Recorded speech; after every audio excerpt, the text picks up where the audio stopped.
Hello everybody, today's video I'm going to show you how I built this workstation here. Got my joiner, planer, and right now I've got the router sitting on here. I'm not sure if I'm going to keep it there or not, and some other pieces and parts down below. If you would, please take a moment, like, comment, subscribe, thumbs up, notification bell, all that good stuff. Comments are great, positive, negative. I can handle either one. Don't like negative comments, nobody does, but if you see something I'm doing wrong or something I should change or some technique I'm doing wrong, please let me know. If you see something I'm doing right, let me know that also. So what I'm going to do is I'm going to show you in this video basically how I built this. You can do it the same, different, change the sizes, shapes, whatever you want to do. As you can see on the back here, I've still got open pockets in the back. Those spaces back here are 20 inches on the right, 20 inches on the left, 24 in the middle, and they're 15 inches deep. So I could easily put drawers, cabinet doors, shelves, whatever I want to in there. When I get this done and I get everything set to where I want, because I'm still not 100% sure, when I set this up, I make sure my vacuum discharges are on the back side, so I don't have to move my vacuum around from side to side plugging it in.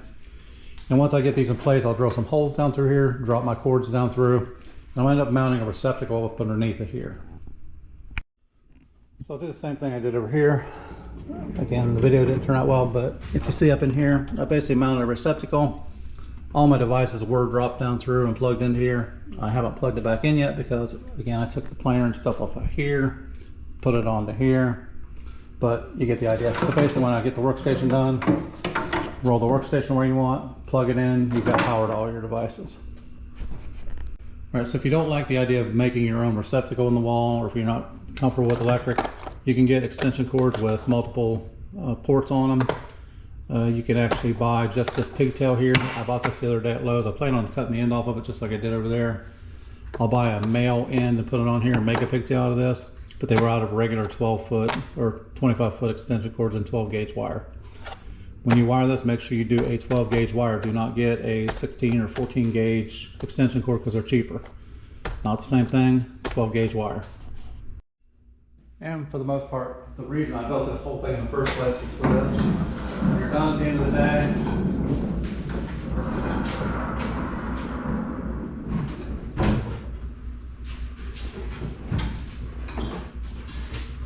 extension cord.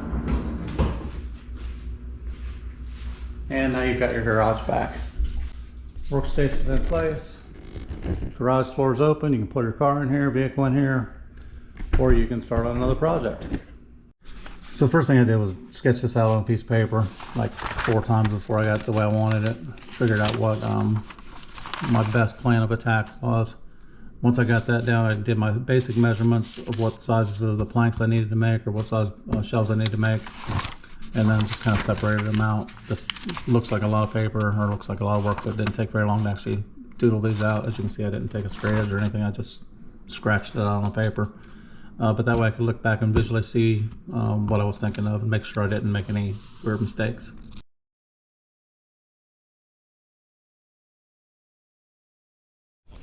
Alright, so now to get a nice straight cut with this, again, I'm going to use my fence there.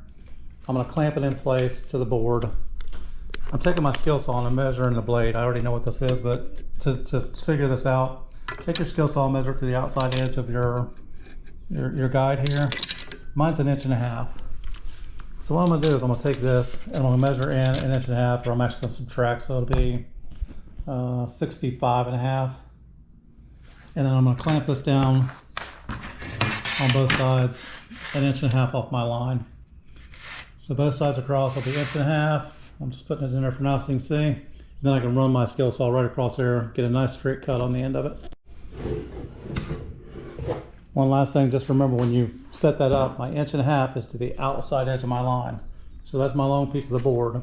If you wanted to cut this piece and you set that to the outside edge, you're going to actually rip off the width of the blade too. So make sure you line your fence up to the right side of your guide. So my blade will be on the outside or right on that line when I cut across.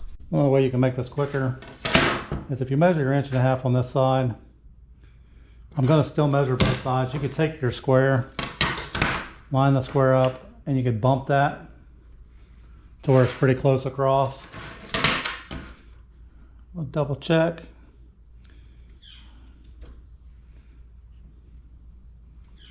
And again, it's not going to get you perfect, but it'll get you pretty close.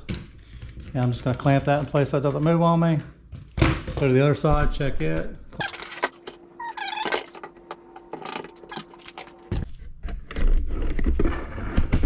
Now that took a few seconds to set it up. You don't have to do that. You can line it up, shoot it across. Depends on how straight you want your line. You may be able to cut a nice straight line without doing that. To me, that works out easier. And again, I know for a fact, unless I clamp my fence on wrong, that line's going to be straight. So I'm ready to cut this. And just so you can see underneath here, I'm far enough off the edge of my table that I won't cut up through my table. I've taken a sawhorse, made it the same height as my workstation.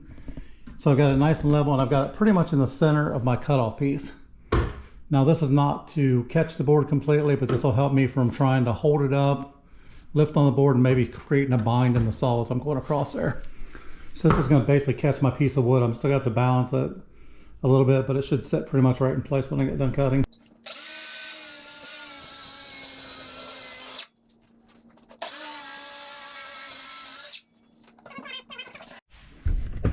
Same thing over here. I've got my 30 3/4 inches marked off. I got my saw horse underneath here. Got my fence clamped in, so I'm gonna go ahead and cut this one.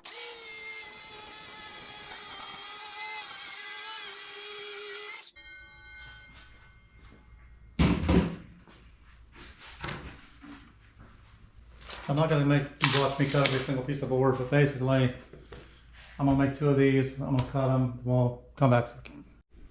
All right, so after I said I wasn't going to cut all the pieces, I went ahead and cut all the pieces. Feeling pretty confident with what was going on there.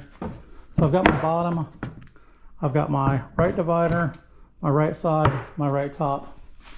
I got my 2 center supports, my center divider, and my center top, my left side, my left divider, and my left top. So that should all be the pieces I need cut, except for some supports here and there. All right, so I've just kind of mocked it up there. Everything's just kind of taped in place. Hopefully the wind doesn't blow because it's going to go on the floor. So everything is kind of fit together pretty well. So I'm going to make sure that it all fit. Quite happy with the way it turned out. I've got one little goof that I made right there. And somehow I mismeasured that center board, so I'll be cutting that again. But besides that, it turned out pretty good. I don't know if I'll cut it again. It's just a support and a separator. What I might do is just measure the gap. I think it's like 3/4 of an inch off. I took in consideration this was going to be on the inside and not on the top. So I might just cut a little 3/4 inch runner, glue it to the bottom of that, and just make it up. And good as new. So I just found a piece of, I was a 1/2 inch, not 3/4. Don't know where I messed up, but either way, I just ripped off a piece of 1/2 inch. I'll put this at the top up inside the cabinet where you can't see it. And only me and everyone that sees this on YouTube will know that I did it. So just to save some time, I mean, this is all repeat stuff, but just to show you what I did here. Basically, I took some brad nails and I started tacking this together. I'm gonna tack my sides together first. Then I'll do my middle inserts. I'll basically just put it all together. But I use some brads just to hold it in place. Again, I'm putting screws in it, I'm painting. If you're not painting this, if you're gonna stain it or something, or you don't want anything on the outside, drill some pocket holes here and drill it from the inside and secure your outside so you won't see it. But I'm just going to wood fill these. If you start to split your wood like I did down here, just back it out, re-drill it, fill that, and again, prime it, paint it, you'll never see it. But that's basically the start of it. Now I'm only going to do like the bottom section, so I'm not going to put the tops on yet. Lift it off, flip it on its side, put the wheels on the bottom, and then put the tops on after that. All right, so you can see there's my base put together. I've got all my boards lined up. I did my partitions, inserts. I just want to show you that before I put the tops on. I only put 1 screw through the top of this. I've got a bunch of screws in the bottom, holding it from the bottom. Some brad nails holding the pieces together. And again, I've only got like 3 or 4 screws exposed anywhere you can see them, so I can fill them pretty easily. But it's definitely secured from the bottom really well, and it's also glued all over the place. So I need to put a couple cleats in here to support my shelves on the inside. So I'm going to do that next. Then I'm going to put my tops on, and then I'll flip it back over, put the wheels on. So I attached my top. As you can see, I just made a couple little like 1 inch wide runners, screwed them into this. I nailed the top of my panels on with just a brad nailer. I glued them really good, and then I shot a couple screws from the inside into the shelving from this side because you won't be able to see it. And then I went ahead and measured down, put my 3 wheels on this side. I'm gonna flip it over, put the 3 wheels on the other side. Now my box store, my favorite place to shop, the other day had plenty of 3-inch wheels in stock, 330 pounds. I get there today and they don't have the size wheels that I measured the cabinet for. So I put a little bit bigger wheel on here. It shouldn't raise, I think I got 4-inch wheels instead of 3.5-inch wheels, so it's gonna raise me up probably about an inch. Overall, it shouldn't affect my build, but worst case is I can take these off when they get the other ones in, take them back and get the wheels that I wanted. So there's the final result. Please click on like, subscribe, drop a comment below. Let me know whether you liked it, didn't like it, did something right, did something wrong, whether you wanted to see more detail, less details. All that helps me out, helps me make better content for you, and hopefully get more subscribers in.